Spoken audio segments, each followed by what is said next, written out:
Hello, English 212 students. So we are around midterm time here at John Jay, and everybody who's given me a personal narrative revised, I've corrected it, sent back some comments, and a midterm grade, and I hope you got those, you read those, and you take those comments and use them to advantage in your future creative writing. I always say, I hope that you will work on your pieces beyond our class. A real writer revises 10, 12, 14 times before they send a piece out for publication. So I hope when the class is over, semester's over, you have some time, you might want to go back to some of your old creative writing and work on revising. Revision, as we know, is probably the most important part of the creative writing process. We're on to the second part of our workshop, the genre we're working with short stories. And as I said in my lecture notes, I'm not looking for genre stories, detective stories, horror stories, whodunits, futuristic stories. I'm looking for character-driven stories. The fancy name for that is literary fiction, but stories where a character is in conflict, which is the basic definition of a story, and the character is facing an obstacle and has to figure out a way to get across the obstacle or over the obstacle or through the obstacle and come out a little bit different on the other side.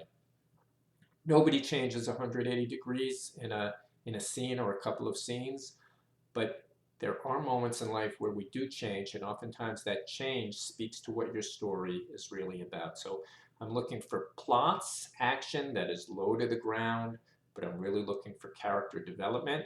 I hope you'll work on developing your characters, on creating scenes, as we've said in the personal narratives, where you linger, where you let some back and forth happen, let the scenes do the real work for you in the story.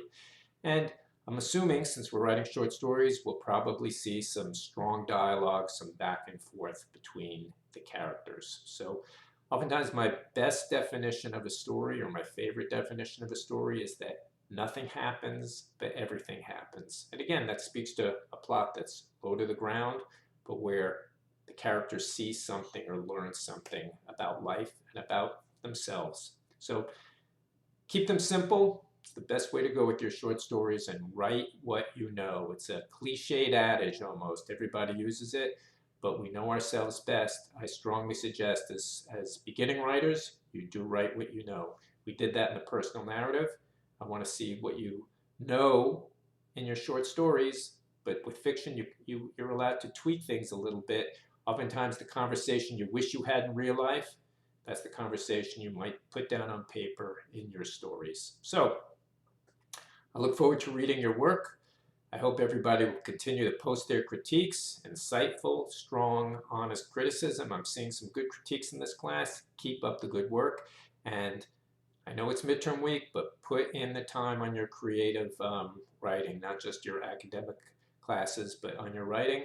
An hour a day of work and revision, you will certainly be able to fulfill your tasks for this class.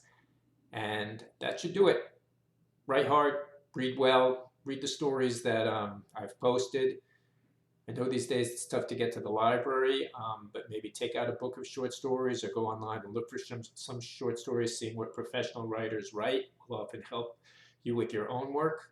Good things are going to happen. Again, I look forward to reading your stories, and I will speak to you soon.